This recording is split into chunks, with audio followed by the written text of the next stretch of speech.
topic of conversation you hear around the firehouse is rising medical cost. A lot of the premiums continue to increase, and this has really happened year after year. They say that it's approximately 10% increase per year. One thing we can do to help minimize these things is take advantage of some tax advantage benefits. Two different accounts that you can use for this are VEBA and HSAs. Today we'll talk about exactly what they are, how they work, and the benefits for you. By the end of this episode, you know exactly what HSA and VEBA means, how you can use them, the differences between them, the benefits that they have, and how you can use them during your career and in retirement. The first one we're going to talk about is an HSA. HSA, or health savings account, is set up for high deductible health plans. So that's one requirement that you have for using that particular one. The advantages of the health savings account are the money is not taxed when it's going in. The money into your account actually grows with interest, and then it's not taxed for any of that growth. And then it's not taxed when you pull the money out, as long as you're using it for qualified medical expenses.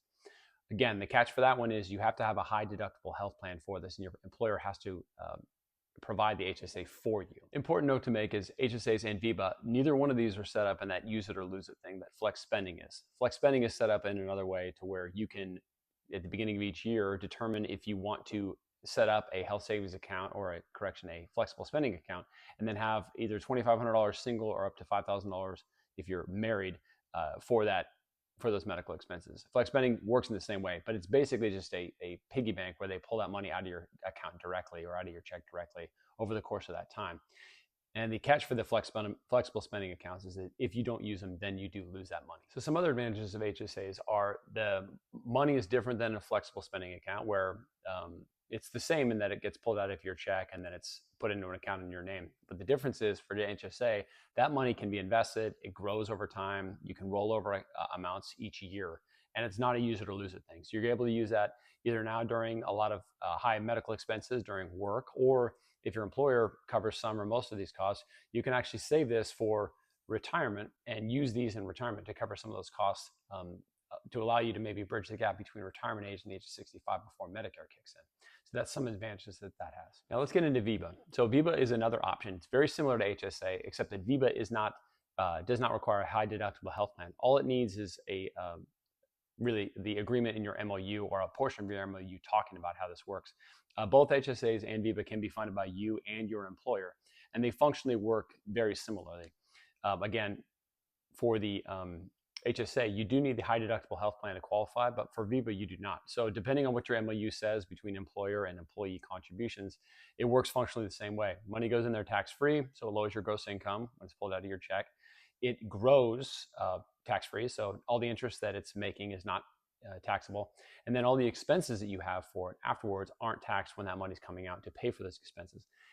The catch for both of them is that they both have to be for qualified medical expenses, though. VEBA and HSA works functionally the same way in how you're structured, set it up for your employer versus your employee contributions.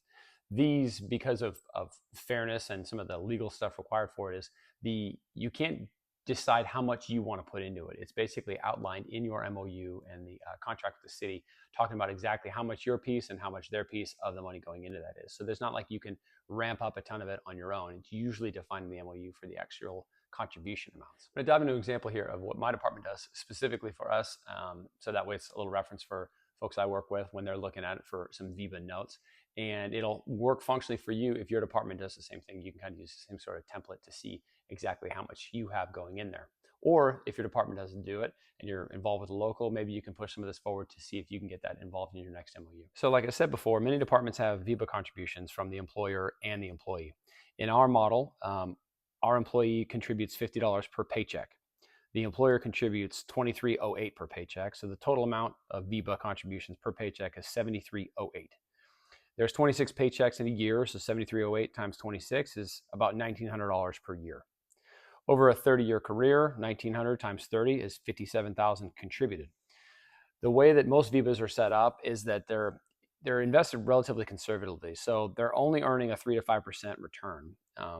Long-term value can be much higher, obviously, but it's still a pretty conservative amount. Again, the biggest advantage of this is it's a tax advantage piece of it. You're never paying taxes at any point. So if we look at a 4% average growth over a 30-year career, even though you put $50,000 in, the amount of money in that at the end of your career, if you spend none of it, is about $100,000.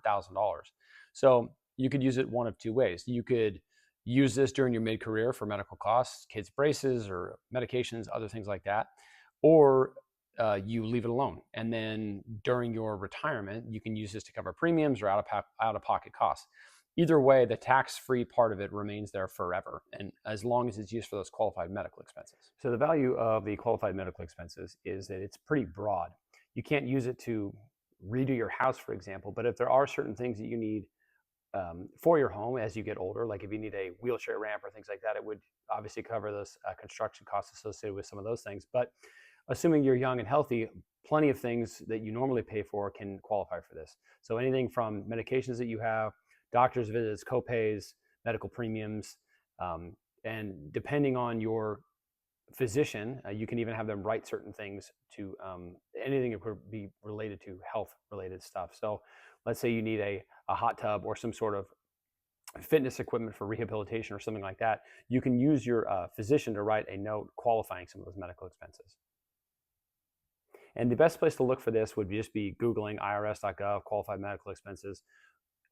They'll have a pretty broad list, and at least the intent and the content of a lot of those things to determine what is covered by VEBA or HSAs. So the main key difference between HSA and VEBA are functionally they work pretty much the same as far as what you can use it for and all that kind of stuff.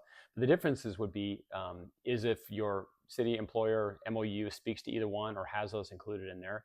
The other part is the main difference is that if you don't have a high deductible health plan, you're not able to qualify for the HSA versus the VEBA. But functionally, they work the same way, from the earning interest, the money being invested, and then all of the tax advantage benefits of it. So if you don't have lifetime medical through your employer, and even if you do, that's not a guaranteed thing. If there was bankruptcy and things like that, you can actually lose that through your employer. So if you're involved in your local or you have it already put into your MOU, VEBA and HSA serve as a great way for us to shelter money for expenses that we are going to have either now, during your employment, or even in retirement.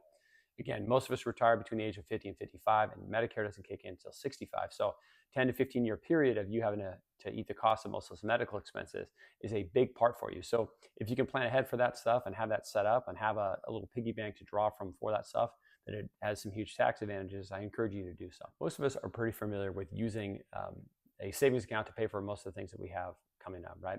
Medical expenses tends to be one of those things that's sort of an afterthought, but the thing I get mostly talking to a lot of retired folks is the biggest thing they weren't really ready for, anticipated for, or weren't really sure of how significant of a hit was all the medical expenses that they incur after retirement. Many times the employer covers some or most of a portion of the medical premiums that you have. So when these folks retire and they have their pension, they don't have overtime, they don't have an ability to work extra to be able to cover some of these costs that keep popping up. And if that cost keeps rising every year, having another piggy bank to draw from to be able to pay for that is a huge thing for them. Let's go through some common questions. So what if you leave your fire department? You retire, or you lateral over somewhere else, or you're a new person, you get let go for some reason. Well, the HSA and the VEBA is under your name and it's part of your own account. So even if you separate for whatever reason, that money stays with you. Can I invest my VEBA or HSA funds? The answer is yes. Most departments allow you to be able to invest this, at least for a conservative amount of growth, anywhere from that 3 to 5%. What if you don't spend the money in your HSA or in VEBA? Do you lose it? The answer is no. That money keeps growing and it'll allow you to have access to it from retirement age until you're dead, basically. And from there, you're able to use that in retirement to be able to cover those medical premiums or even long-term care associated with that. Download the VEBA and HSA quick guide in the description below. Thanks for joining me on Finance for Firefighters. Hope you guys have a good shift. See you on the next one.